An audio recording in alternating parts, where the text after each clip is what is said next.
Hey everyone, we're pleased to announce that this episode of the 84 Million Podcast is brought to you by our friends at Luxfolio.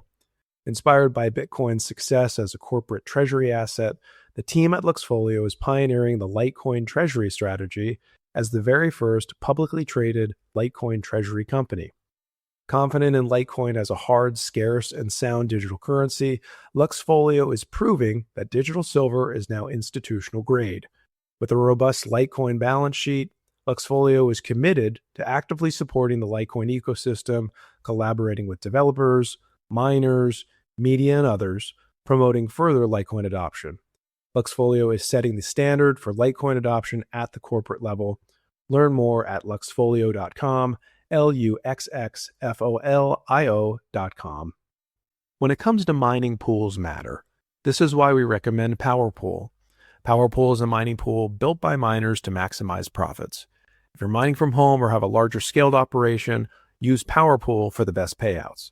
POWERPOOL supports SHA-256, X11, Blake 2S, EagleSong, K-Heavy Hash, and of course our favorite, S-CRYPT for Litecoin, Dogecoin, Bellscoin, and others. Mining with POWERPOOL is easy with its simple user interface, and the platform has all the reporting exports that you're looking for. POWERPOOL typically charges a 1% fee, but if you use the 84 million link in the show notes, you will pay less than 1%, which is excellent. So sign up, point your machines, and start mining with POWERPOOL for lower fees and better payouts. Cheers, happy mining.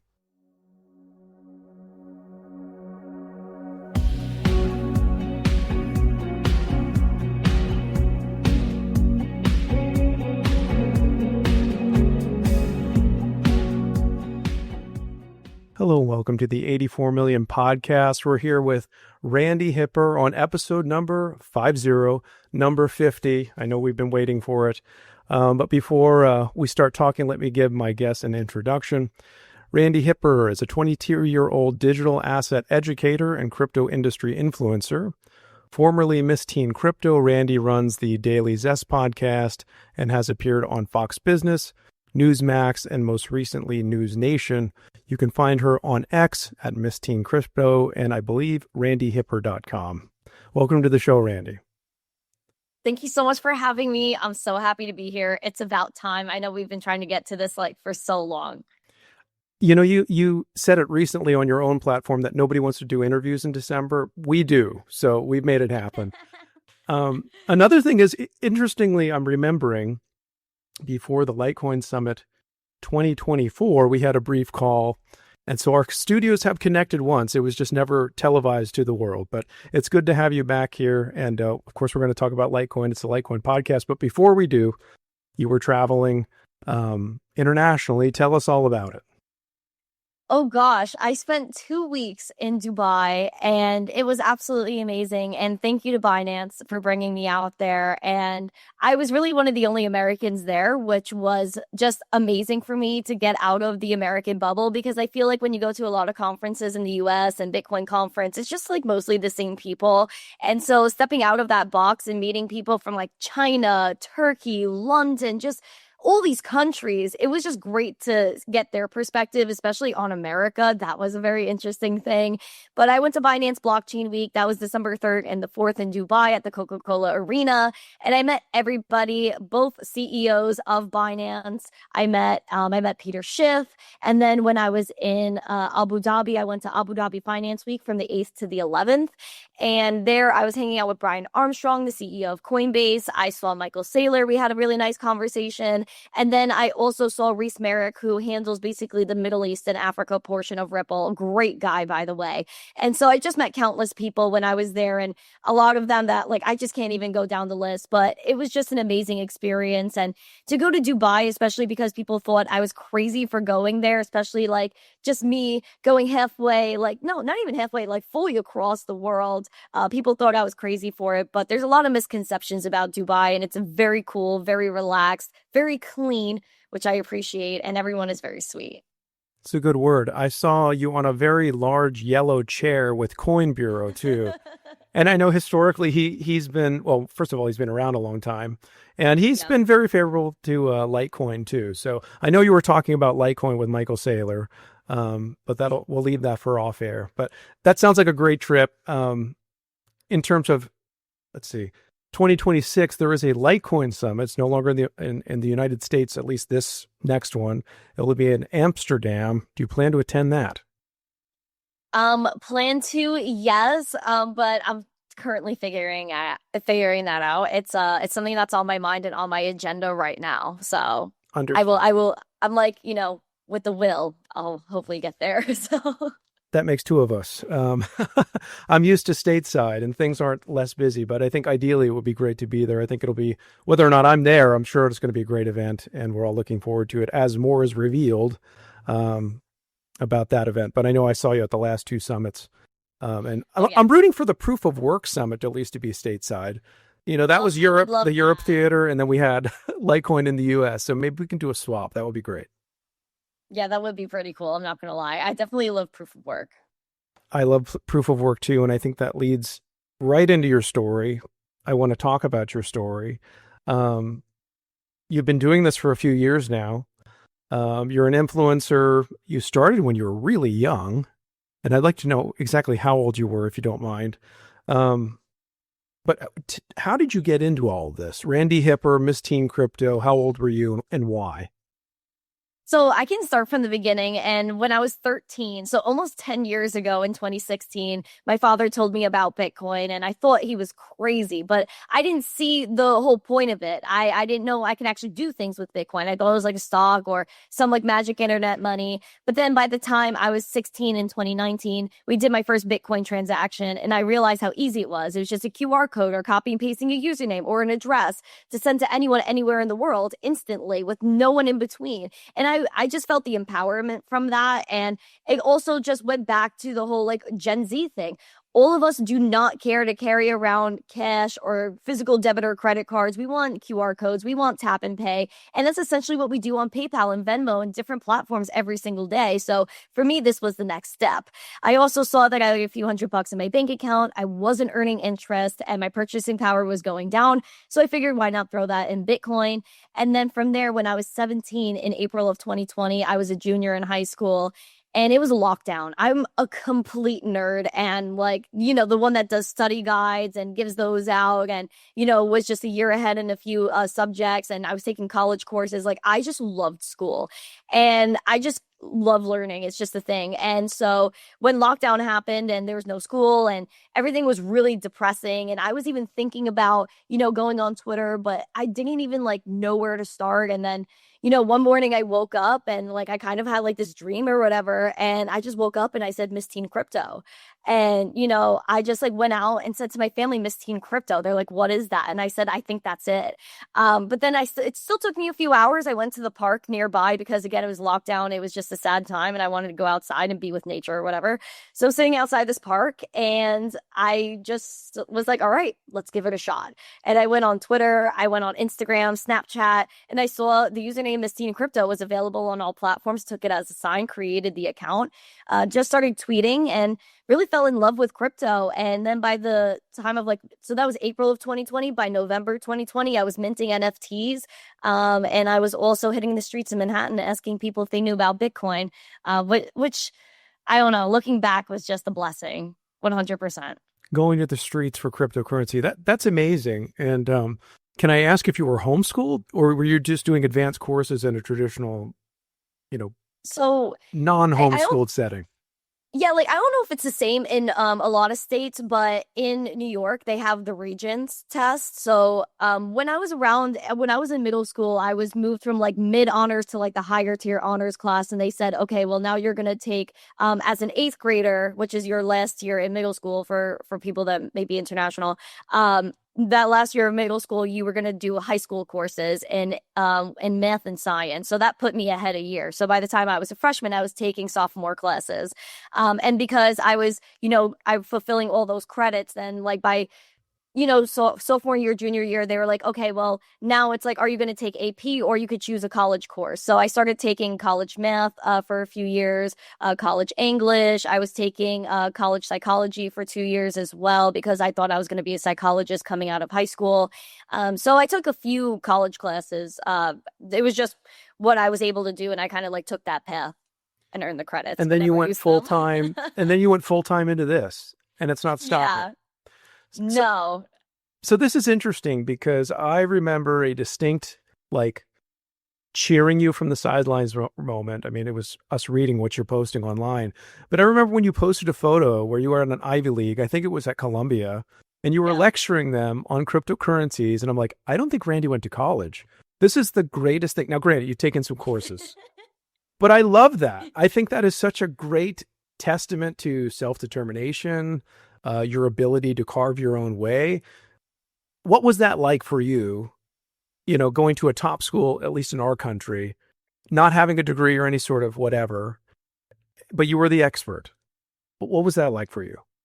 Man, it was a crazy moment for me because when I was in high school, along with doing Miss Teen Crypto as a junior, I also started working as a dental assistant. And my boss did not like Bitcoin. He did not like what I was doing. My family didn't like what I was doing. And even my boss was like, I'll figure out a way for you to get in college if you just say yes to me. And I said, no, I appreciate that, but no.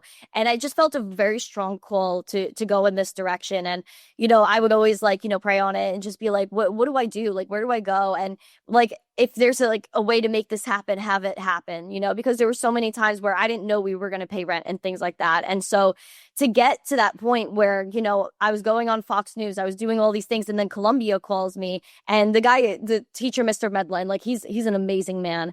And he was just like, hey, can you come and teach here? I was like, abso-freaking-lutely. And walking in that room was so special for me because not only was it American students, but there was a lot of mix from kids from Hong Kong and things like that were showing me their social credit score and they're on their Alibaba app. And I was just losing my mind. So I'm sure you asked for that.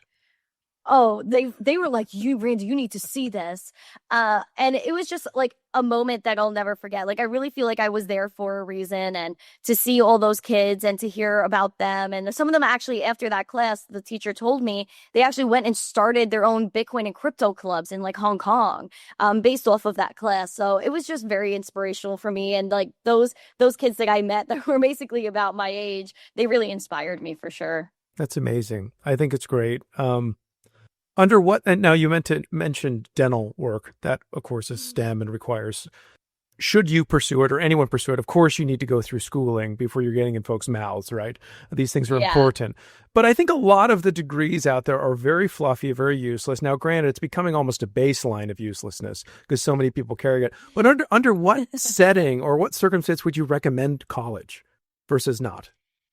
I think for a lot of people, there's two different aspects, which is, obviously pursuing a career and saying all right, I need hands-on experience doing something. And, that required education, like a lawyer, doctor, whatever that may be. But I think for a lot of people, and I've seen it, with people close to me, is that I think they should go to college, even if they don't know what they want to do, but just for social and learning how to live on your own.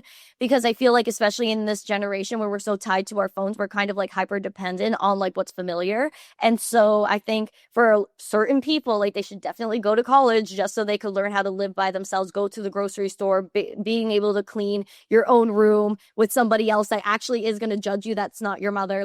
These are all things that I think people need to learn, so that way they could live a better life. For me, I just didn't go that path because I knew I wanted to do this and I felt a calling for it. And I felt I was just a lot more I don't know. I feel I was kind of made to live alone and do my own thing. So I didn't feel I needed the social part. Fair word.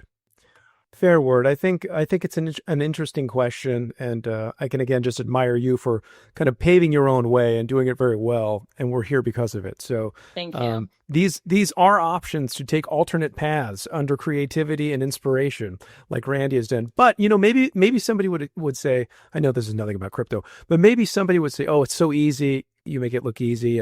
We see the finished product. We see finished Randy, but I'm sure you're in the trenches, and there were very tough moments along this journey between day one and now. A quote that I heard that sticks with me so much is story of faith is great, but the steps of faith are hard. And that's when people are like, yeah, you got lucky. You're just a woman and like all these things. But I was one of the first women to be like, a part of like the crypto community in the way that I am. And when I first got online, like people were very mean to me. And it was a lot of women that were coming at me. And, other people had to like come to my defense. It was like, who is Miss Teen Crypto and all this stuff. So, for me to start at 17 and then gain the respect of people, and then like people like to look at me and be like, oh, she actually knows what she's talking about. And this isn't some random like chick posting online with some guy in their basement. Like this, like it just took a lot to do that. And it's all about just like showing up. And I decided like I went through a lot. I got bullied a lot. Like people always told me no my entire life. So this, I felt like that prepared me in a way for this, for when people kept telling me like, no, no, no, no, no, I'm going to be like, okay, well, watch me. And so that's kind of like my mentality with it. I literally have nothing to lose. Like, you know what I mean? Yeah. Yeah. Well, you're young, and I just want people to know that you don't, what you've done and where you're going wasn't built in a moment, right? It's been almost 6 years. A lot of 6 years. A lot of blood, sweat, tears, time, education. I saw one of your recent shows. I don't know if you do this on every one of your podcasts, but you're doing technical analysis. You're doing a lot of different things, which I'm sure you weren't doing initially. And speaking of that, I meant to ask you this, what the sentiment was when you were in Dubai. But what is your take, before we jump into Litecoin, what's your take on the market right now? I think we're just in the regular crypto limbo. Everyone, expects something wild. And when people expect something, it's usually going to be the opposite. And, I even said it on Fox Business, where Charles was like, where do you think we'll be by end of year? I was like, you know what? I think, we're going to tap at least 125K this year. Yeah, we went to 126. That price prediction was like A-okay. But at the end of the day, like the reason why I said that is because a lot of people were saying 200, 500,000, or we're going to 10. Like there's no in between right now. And I feel like people are just trying to like discover like where they should buy. Retail is like, where's the NFTs? Where's the fun? And then institutions are like, how much should we buy? Like, where are we putting our money right now? This is a discovery phase. This is still part of building essentially the foundation of what blockchain and crypto is going to look like in the future. People think because Bitcoin is 16 years old at this point. Oh, wow. What are we going to do? It's so old already. No, man, over 90% of the world hasn't touched this yet. And we're just in our own little nerd bubble right now. So I think that like everyone needs to check themselves, DCA, and relax. That is my opinion. There's always people complaining in crypto, whether the price is soaring or it's down in the trenches. Everyone will always complain. Everyone complains. That is true, until it goes and blows your mind and then everyone's happy. Exactly. We're really all over the map. Oh. So higher or lower by December, the last day of this month? I mean, this is like a week and a half, but I don't know, man. I would just say we're probably going to be at the same price we're at now, or Santa's going to bring us 95K Bitcoin. Like there's no in between. I really don't think there's going to be if there's a flash crash, I really would like to see, like, my bearish level I'm watching right now is between 74 and 77K. It's just what makes sense to me. And I talk about charts every day on the show, so you'll hear me babble about it. What is your bull case, and what would the time frame be for that? Maybe 2026, beyond? What are you discussing there? I mean, right now, obviously, in the micro time frame, I'm looking at probably 94, 95K Bitcoin, I think is a huge point of resistance. But to get what Bitcoin has been doing, the price action is very different from what it used to be. Like, it's like it hits a high, comes right back down, hits a high, comes right back down. And people are like, why isn't Bitcoin just blowing through it? And I think it's because it's healthy. If we're just going like mega candles, we always pay the price for that. And so people are wanting like extreme swings to the highs and then extreme swings to the lows because that's what they're used to. This is about like keeping your attention span. And so I would like to see by the end of 2026, ideally 175 to 200K at the minimum. But you know what? If people are calling this massive bear market, I don't know if that's going to happen just because everyone's saying it. You have to contrast. We will have to see, but I appreciate your opinion on it. And folks, tune into Randi's daily podcast, the Daily Zest, to discover more price analysis tomorrow after this episode is already aired. So either way, you're a Litecoiner. Like I said, I've met you at 2 different Litecoin events. You've been very outspoken on your own channels, on Fox, on major networks. You've mentioned Litecoin. Actually, you've given a few very good statements about Litecoin. It wasn't just mentioned it in passing. On your screen, on your show, I do notice there's 3 tickers: Bitcoin, Litecoin, and Ethereum. By the way, legendary. We appreciate that. We see you. But for you, who can advocate for anything in the space, and it's gigantic now, why Litecoin? It's, I always say Litecoin is the right coin. And I mean that wholeheartedly because, it's been around since 2011. It's basically the second cryptocurrency. It's the longest running blockchain with no downtime. The network is extremely secure. There's Mimblewimble extension blocks, or MWeb, which I think is something quite revolutionary because, again, there's 2 sides of the coin, literal, little pun there. But we want transparency, and that's what Bitcoin gives us. But at the same time, in order to have sound money, we need fungibility. We need privacy. Just like, again, it's not a crime for me to go and have cash and go buy a Dunkin' Donuts coffee. Like, is that a crime? Because, oh my God, no one's watching me transact that $5. Like, the answer is no. And, I think about, like, people are all about the numbers, right? Price go up, price go down. I'm like, how do things impact people? Okay, if you're in a country where, as a woman, maybe you don't have certain rights, maybe you don't have that freedom of speech, maybe you're in a really bad situation. And the only way to get out of that is to acquire something like Litecoin and enable MWeb so it's private and use your purchasing power to get you out of a bad situation. That's what I think. And so I think MWeb protects a lot of people versus people that make privacy seem like a crime. Then you also have people that are inscribing things on Litecoin and it doesn't clog the network. The fact that it is the most liquid coin in crypto, it is the highest used cryptocurrency on BitPay, and I'm a big fan of BitPay, actually. I was just checking out to buy an AMC ticket, and there was BitPay right there. So people are transacting with Litecoin. It makes sense to transact Litecoin. A penny or less in fees and right there in your wallet seems like it's useful to me. I don't know what everyone else is thinking. That was a good statement. I'm thinking, I was going to say, what's your TLDR? You might have just given it to us. For somebody who's new to Litecoin, how do you bring them on board? If somebody walks up, hey, I'm interested in, degenerates or whatever, how do you get them into Litecoin? Or how do you say this is a better way? Or at least something to consider, because I'm sure you support other degen stuff on occasion. You're not Litecoin only, and I'm not suggesting it. So go ahead. Yeah, I think people ask me, okay, like what cryptocurrency would you use to pay for things? I would use Litecoin. Or like what cryptocurrency would I get started with? When people ask me that question, I always say Bitcoin, just because, again, it's the OG. And once you understand what Bitcoin is, what it does, then you could be like, okay, we have Bitcoin, which is going to let you be your own bank. There's a cap supply of 21 million. This is your store of value. And then I'm like, but on the other hand, there's another faster version of Bitcoin that is enabling you to transact and make it cheap. And people are like, oh, I like cheap. I like fast. That's where Litecoin comes into play. And the cap supply, people love it as well. So I think it's just like, just basically saying, here's Bitcoin, here's almost a better version of it for everyday use. A light form of Bitcoin. And that's exactly what it was described as. It's exactly what it is. And it works great. Never been down. And of course, optional transactions or private transactions, which you've already mentioned. It's been said before that Litecoin, because admittedly, it has had seasons of being very boring. Now, if you ask Charlie Lee, he says sound money is supposed to be boring. That's the because classic it line. works. Classic. And I agree with it. But a lot of people want, flash and glitter and what's the new hot thing. And Litecoin has had seasons of boredom. So some have said, hey, Litecoin has a serious narrative problem. I personally disagree.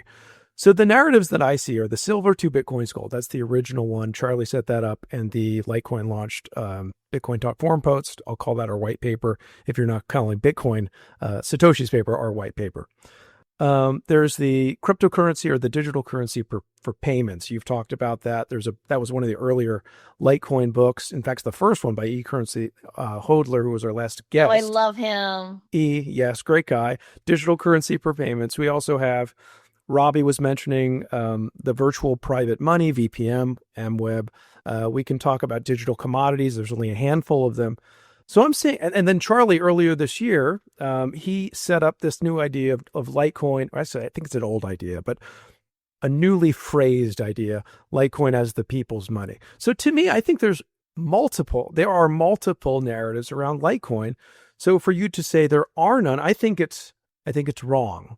So why are people wrong about the narrative of Litecoin? I think people just try to make up excuses as to why, their bag should pump over Litecoin. And I think that people are just like, it's like that cool kid that like people know is cool, but they make fun of them anyway to try to bring them down. Like that's exactly what Litecoin is. Like Litecoin is like the undercover nerd, like that was in school. And then they're like, when they get older, like they're so cool and flashy and like, oh my gosh, everyone's going to love them. And so I think we're so new to Bitcoin. And so by the time like Bitcoin is like, okay, we've hit like almost the ninth inning, that's when like Litecoin is going to have its heyday because it literally can't be ignored at the end of the day, because what is more secure? And I deal with this a lot when degens are trying to hit me with their blockchain and no, this blockchain is the best. This is where all the degens live. I'm like, okay, but where is your actual savings going to live? Can you trust a network that has gone down over 12 times? If we're going to go tokenize things, okay, if we're going to tokenize my medical records, darn, I want that to be on a very secure network, and one that if I need my medical records and I'm in an ambulance, they need to go and like look at what I got going on, then they need to have access to that. Oh, but the devs got to go fix it. That's not acceptable. It's not. And so I look for safety of my assets. Even if I have something as small as a little NFT game character for Fortnite, I'm going to want it to be on a blockchain that I can depend on. Not one, oh, is it up?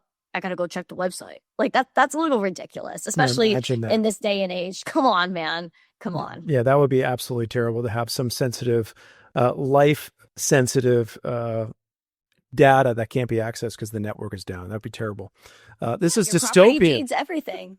Yeah, your property deeds, everything is going. Even like the California DMV and a few DMVs have experimented with Tron, Avalanche, all these different types of blockchains because everything is going to live on the blockchain. So it might as well be a good one. You think it's going to be the backbone of the world?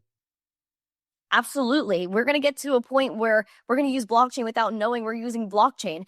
It would solve a lot of problems like, people trying to bring in multiple coupons to your favorite store and, oh, I got this one, click it again, click it. Well, no, if it's an NFT and it's sent directly from the store to your wallet. And then when they scan it, the NFT burns.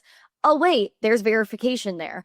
Even for, certification. I could literally go print my high school diploma in my living room and be like, hey, I graduated. But if it was from my school as an NFT that was minted to my wallet, okay, school has minted NFT, sent it to her, verifying that she did graduate high school. This is like, in the metadata and everything, the hash of where it was like the image was generated and everything. There would just be so many proofs of authenticity there. It'll be interesting to conceive of these things and to see which chains are chosen for these things. I would say Litecoin would be a good candidate. Of course, Bitcoin, very secure network, going to be more expensive too. What would you say would be a faster network, or what network would you eye for this sort of activity? Right now, I would say ETH, but it's too expensive. And I feel like ETH opened the doors to DeFi in a lot of different ways, but I feel like it was just the OG. And there could be something that comes out tomorrow that absolutely blows our mind and solves all these issues. So I'm very open to that because, again, we're still so early to say like something right now is going to be the end all be all. I don't think is accurate. But I would say right now, you could think about it on Litecoin. I would even say Dogecoin can handle a lot of things like that. And people would call me crazy. But again, it's another proof of work network that can scale and the fees aren't that bad. You can even look at Digibyte if you really want to get radical with it. I think Digibyte can handle a lot.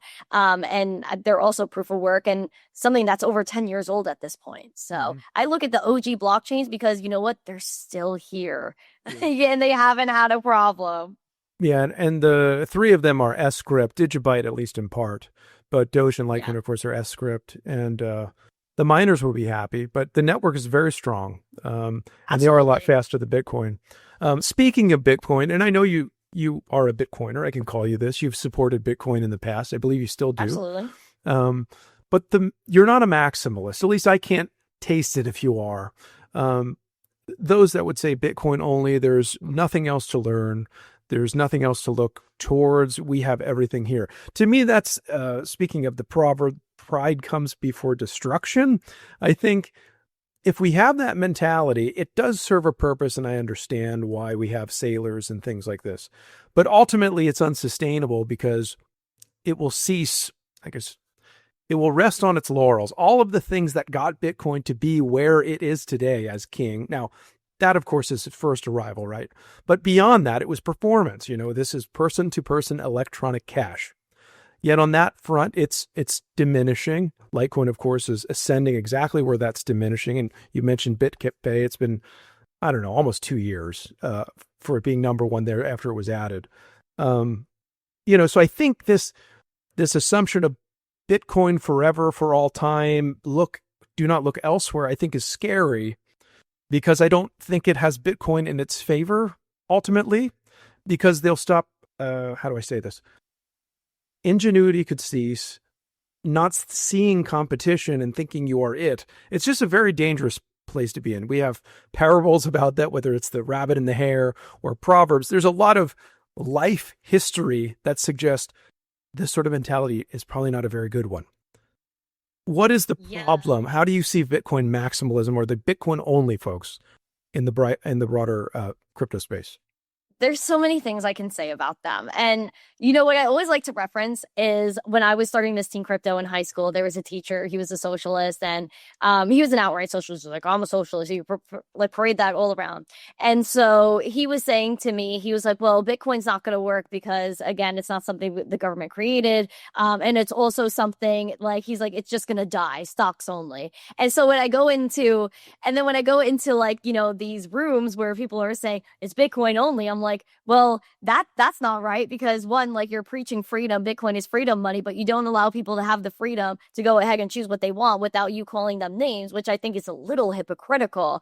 Of course, there's always going to be people that don't know beyond what Bitcoin is. So the maxis sometimes are maxis, and I know this because I speak to them, because they will know about anything else besides Bitcoin, and that's what gets them likes. And also, you know what? There's greed there because they want to pump their own bags. And so there's a lot of selfishness that's tied to Bitcoin maximalism.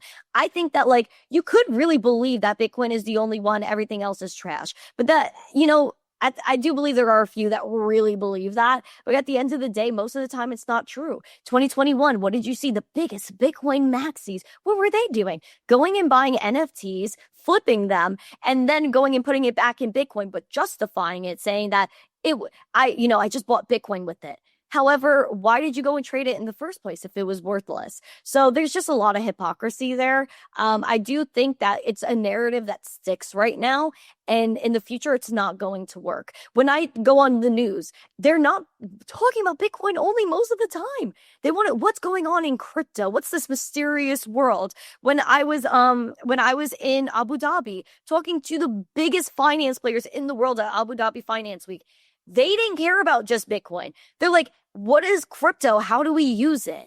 Because they want to know how to get into this space. They just don't understand. I had a vlog where I posted and did a little debate with a banker. And he was at the beginning of the interview, he was like, I like stable coins. I don't get Bitcoin. But then he had this light bulb moment. And I was like, you know what? I understand. There's a baseline education here that needs to get fixed. And for other people to say, nah, we got to throw our hands in the air and this is it. Like, technology didn't evolve and stop at Bitcoin. I think that's unreasonable. Yeah, that is unreasonable. Speaking of the quote from your professor or teacher, the government didn't create it, therefore we shouldn't consider this. I can say they did create paper dollars, which are historically failures, and we're seeing that in real time. However, the government did not create gold, did not create silver, did not create Bitcoin as far as we know, and definitely did not create Litecoin, because we know the creator, Charlie Lee. So that's an interesting, exactly opposite of reality statement. But he's not the only one speaking like that. A lot of people, due to the way we're informed and I guess indoctrinated. I was going to say programming. The messaging, the consistent messaging on major platforms, which you're breaking into, and of course, new media, alternate media can break into. We're kind of changing that, but that's very interesting. That's a good quote. Hopefully he's changed his mind. He might be watching you on YouTube now and say, "Oh man, I shouldn't have said that. I got to have Randy back." I don't know. He was pretty old. Like he was older and he was like a little out there. So maybe I don't know. He was just like in his own world most of the time, I guess. Well, let's talk about Charlie. I just referenced him. I know you're no stranger to Charlie Lee. You've had him on your show at 2-3 times, possibly more. You interviewed him last year in Las Vegas. We always like watching your conversations with him. But before all of those settings, what was it like when you met him for the first time, and where was it? Was it at a conference? Tell us about this. What was your first impression of Charlie Lee?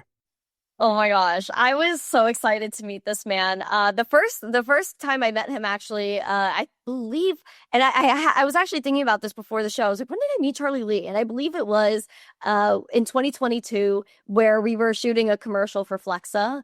And so we had two chains there, Chris Cyborg, the MMA the Bellator MMA champ, she just sent me her comic a few days ago. You guys got to check that out. She's amazing. But then that's where I met Charlie for the first time. And I remember he pulled up and I was like, oh my gosh, hello. And it was just like instant, like we've talked before that. I did the 10-year Litecoin anniversary interview with Charlie Lee, like at least a year before that. So meeting him in person, it's just kind of like we knew each other already. And he's always a very sweet guy, has a great personality when you get to know him. So it was a great experience. Shout out to him. We love Charlie. Shout out to Charlie. And I imagine he pulled up to the scene holding that white chicken that he was holding in the commercial. Oh my gosh. Yes. He loved the chicken. The chicken loved him. There were a few options, but like just in case one bugged out, there was another, but he was just chilling and like, it was hysterical. I'll never forget it. He's just a very humorous guy. That's amazing. That's amazing. Yeah, that was a commercial. We saw leaks, then we saw the real thing. What's your opinion of Flexa? Just rabbit trailing. I thought, I haven't seen their app within the last year or two, but, I think the initial one that I was using back in the day, I've spent Litecoin on it. I believe I've spent ETH on it as well. Worked great. I mean, I see the purpose in it. I wish there was like, I wish like the UI UX was better for the time, but I'm sure like it looks better now. I haven't looked at it, but I would definitely think spending crypto and using it as currency is a major thing that we should be pushing in this space. But then you have everyone like, the capital gains. I think that'll end up getting fixed as well because that's kind of silly. Like, if we're going to spend currency, you're going to get your sales tax from it anyway. It's not like we're skipping out on that. It doesn't matter what we use at this point. But, I definitely think that Flexa, like the app itself, fire. I can't speak to the AMP token though. Yeah, I can't either. I want to say they're embedded within the Nexus wallet as well. Some of the functionality there, I think, with gift cards and things. I want to say that. Pardon me if I'm misspeaking. Haven't talked to Lotion about that, but I believe it was announced that they have that in the Nexus wallet. Yeah, I think they're doing cool stuff. I'm going to move to Litecoin or digital asset treasury companies. We have LiteStrategy. And these are not the ETFs and ETPs. These are just companies that are stacking Litecoin like crazy. But the first one, and it's our show sponsor, Luxfolio, they're based in Canada. They're traded over the counter in the United States, of course, in Canada as well. Luxfolio was the first Litecoin treasury company. They were the first company to announce a Litecoin strategy. What is your opinion of these sort of institutions and their impact on Litecoin or their role? As compared to maybe ETFs, ETPs, just generally institutional adoption of Litecoin. Where do you see that going? People ask me about like, how do you feel about the banks and institutions coming in? And what I would like to say is just, this is a permissionless space. So we have no right to give anyone absolute permission to do anything. So if people want to come in, they come in, and they leave. And that's like the beauty of crypto in a way. But the institutions coming in and adopting Litecoin, I think taking a stance like that is absolutely amazing. I mean, you're seeing ETH treasury companies, BNB treasury companies. So for Litecoin again to like have this pull that it does have, I think is absolutely amazing. Luxfolio, LiteStrategy, they're killing it. Also, you can even look at people like Grayscale that have a Litecoin trust, and that's bound to be an ETF. How much do they hold? Well, go look at the on-chain analytics, fam. They hold 2 million Litecoin out of 84 million. Let that sink in. Like, the supply shock is going to be wild for Bitcoin. Then everyone's going to run for Litecoin. And I'm just here. I got my tea. I got my coffee. I got my popcorn. I'm ready for the drama. I'm ready for it. I actually have some tea currently at this moment. I know you typically are doing different coffees, judging by your media content. Sometimes I do too. I love coffee. But we got some green tea today, so cheers to the beverage of your choice. And to the Litecoin treasury companies and the institutions that are confirming what we've always known about Litecoin, that it is a digital asset, very few of those, that it is sound and it's worth stacking, whether you're an individual or an organization. It's sound money and it will serve you. Let's see. Litecoin is an enduring cryptocurrency. We've talked about this. Bitcoin was first. of its peers, really, Litecoin is the only thing second to Bitcoin anymore. Namecoin is still around to a degree, but 600 something market cap. I haven't heard anyone discuss that other than nerds in any recent history. Yeah, I was just gonna say the nerds. That's it. But Litecoin, again, there's tickers on the, when you go on Fox Business, I forget which networks, but they're on. Litecoin is there, Bitcoin is there, Ethereum is there, live price quotes. But Litecoin specifically is hard money like Bitcoin. It is digital silver. I firmly believe that. I think when I was younger, we had a lot of libertarian impulses in cryptocurrency, Ron Paul movement and the Fed. These were the earlier things that inspired me to go to one, gold and silver, the Peter Schiff stuff, and then get into Litecoin and Bitcoin, of course. So my generation, maybe one removed from yours, we, again, had the same propaganda that y'all have, but we're like, okay, there's another way. We need sound money. Is that still the case with young people in their 20s that you're speaking with, your peers? Is there still a desire saying, hey, our money's bad, we need something else, and maybe Litecoin and hard cryptocurrencies can solve this? Oh, absolutely. I had this conversation with my friend last night, and she was telling me that, when she went to another country, I think it was somewhere in Turkey, she said that when she went there, everyone wanted her American dollars over, even if she converted the currency. She said that they wanted the dollars instead. And the stores that she was going in were giving her major discounts just so she would spend her dollars there. And she was like, it's worth so much more there. I said, exactly. And then she goes, well, she's like, I just need to start investing. Like, I don't invest anything. I said, where's all your money right now? She goes, in my savings account. I said, does it earn yield? She was like, no. And I was like, girl. And I was like, do you like, the inflation right now, like things are getting expensive, right? She goes, yeah. And I said, that's because they keep printing money. Just like in Turkey, or that country you mentioned, that you said your dollar's worth so much more and theirs is worth less. It's because they keep printing money, which means the value of that currency goes down. And the same thing is happening with the dollar. She goes, yeah, that's true. I see that. And I said, that's why she goes, is that why you like Bitcoin? And I said, yes, because there's a cap supply of 21 million. Like, no one can make more than 21 million. She's like, but eventually it's going to run out. I said, not in our lifetime. But even so, when we were younger, our parents used cents instead of whole dollars. They were just carrying around pennies, nickels, dimes, and quarters. She goes, yeah, they're canceling the penny. They might cancel the dollar one day. And I was like, exactly, because your money's not worth anything anymore. And they're outright telling you that it's worth nothing. And she was like, wow, it's making so much sense now. She goes, so then how would we transact with Bitcoin? I said, we wouldn't be talking about whole coins. We'd be talking about sats. And I said, you could think of it 100 cents to $1, 100 sats to 1 Bitcoin, or 100 million sats to 1 Bitcoin. And I said, so we'd be talking about sats instead of whole Bitcoin, just like how our parents were talking about cents and not dollars. And she was like, oh, see, like that is how it has to go down. That is how it has to go down. That's it. Yeah, the divisibility is extreme. In fact, I mean, I'd say it's even better than getting a grain of a gold bar, right? The 8th decimal point for Bitcoin and for Litecoin. These are extremely divisible, very durable. And yes, to your point, there will be an end to mining at some point in terms of minting new currency units on the deflationary halving schedules. But if you have a fixed, and Murray Rothbard argued this in What Has Government Done to Our Money, and talking about full reserve banks and everything like this, but Bitcoin alone, Litecoin alone, in and of themselves, they're a full reserve, right? There's the total supply, and that is it. Now, some are lost, but meaning even without an environment of continued inflation, you have enough based upon market signals to redistribute the existing supply.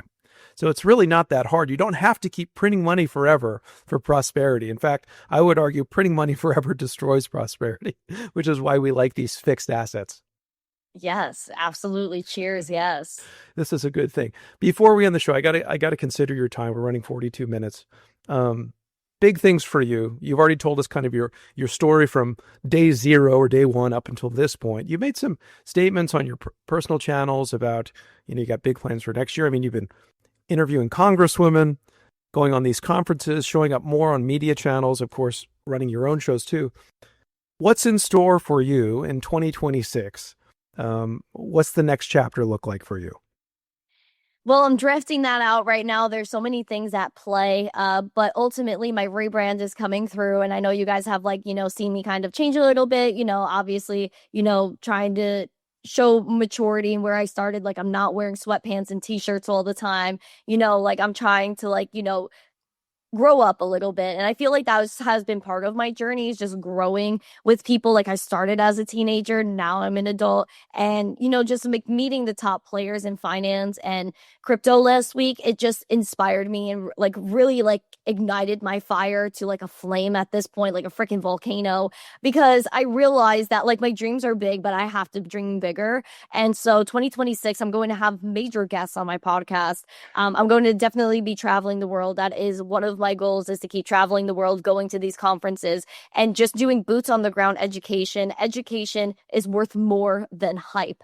All of these people that I've met, they really just don't understand what's happening here at the basic level of what is Bitcoin, what is the blockchain, what is the purpose, and how does it help people. That is my mission for 2026. My whole motto now is own your money and own your future. And I'm so bullish on that because I think people are looking for a revival. There's a very big spiritual revival. And I think our spiritual revival is intertwined with our financial revival, because once we have a financial position that allows us to have purchasing power, that enables us then to have free speech, to stick up for what we believe in and to do good for this world. And that's ultimately my goal, is to change the world. Very good. You mentioned throughout this conversation kind of lacing hints.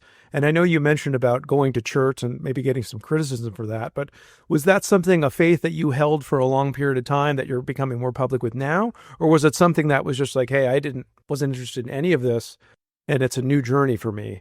But tell us about your faith. It's been a very I guess odd journey, because obviously when I was younger, I did CCD. I was kind of raised Catholic. I received communion, but never went back after that because of, family issues and being able to get picked up from CCD and whatnot. But I always believed in God. I always knew God was there. And, I used to pray all the time, but never knew what I was really doing. But I was there's something happening, I knew it was God, but I didn't really know Jesus. You know what I mean? So I went through a really hard year, and one of my friends was trying to tell me hey, why don't you watch a sermon or go to church? And I was like, nah. And then my other friend, she came to me one day. She's like, Randy, I'm going to church on Sunday. Come with me. And I think that was just really God's way of pushing me to have another person in my face being we're going.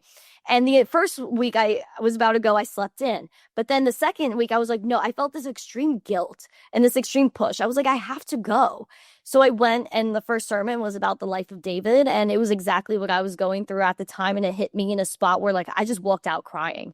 And I just realized right there and then, my life is going to change. And it was this spiritual, overtaking of me that I've felt before in the past when I was going through things, but now I knew what it was. And it was a light. It was an energy, and that's Jesus. And so when I was going through all these tough things, I kept going to church. I bought a Bible, joined small groups, and through doing that, there was just one day I was outside, yet again outside, and I was just about to give up. But then I looked up and I said, you know what? I surrender this to you. I actually believe that I am giving, I have to submit and surrender. And for people to hear something like that, they think, you're in shackles, or it's a religion where you are following all these rules, but it's not. And it's about having a relationship, and it's about, referring to the Bible, at least, as a way to look at wisdom and problems that people have had since the beginning of time. But what's the righteous way to go about it? How do we not make the same mistakes everyone else continuously makes? So that's what it is for me, at least. And that happened in March.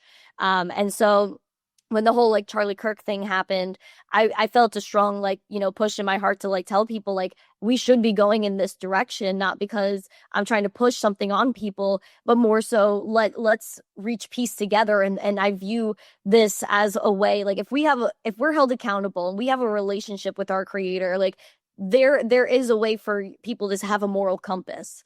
Our morals and what's right and wrong didn't come from nowhere. It came from somewhere. It's a book that has existed for thousands of years, but people just don't care to read it. And I hope they do.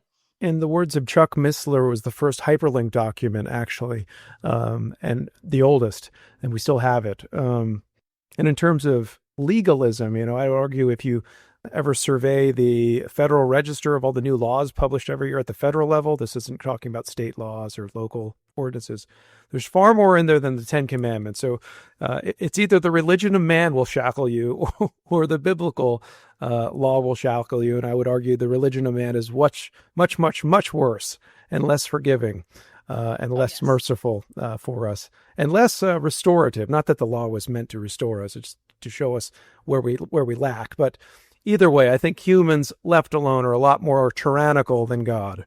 So I'll leave your statement, end with that. This is great, Randi. I'm happy to hear about crypto, about you personally. Again, thanks for coming on tonight. We can land the plane here. Any final thoughts for us tonight or to the viewers of 84 billion? Well, my message is to keep calm, hodl on, be your own bank, and keep stacking. I believe that we're not just buying Bitcoin, we are converting our shackle money to freedom money. And I truly believe that this is the way, and this is the way to maintain peace. And I want to achieve peace. I want to change the world, and crypto and blockchain is truly the way to do that, to break down borders just like social media does, to push a message and to empower people wherever they're at. I do go live Monday through Friday at 9:45 a.m. Eastern for the Daily Zest Podcast. That's on X, YouTube, Rumble, Kick, Twitch, Facebook, wherever you find a live stream. I am there. I'm also at Miss Teen Crypto on every single platform. Might change soon. But I am looking forward to doing a few other things in the future. I'm still deciding on that. But tune in, hang out. We are on a journey together, and I'm so blessed to be here. Thank you so much, Kyle. You're a blessing. And shout out to the Litecoin fam. Litecoin is the right coin. Let's get it. Amen. Here. Awesome. Good words. And moral money is better money. And yes, absolutely follow this friend, Randi Hipper, if you aren't already. And she just told you where to find her. So also follow the 84 million podcast. You can find us on X. You can find us on YouTube. Please subscribe. And of course, you can go to 84million.com/podcast to find this episode and every other episode. So thank you all for tuning in today. Randi, thank you so much for coming on. Thank you so much. I appreciate you. See you guys soon. Cheers.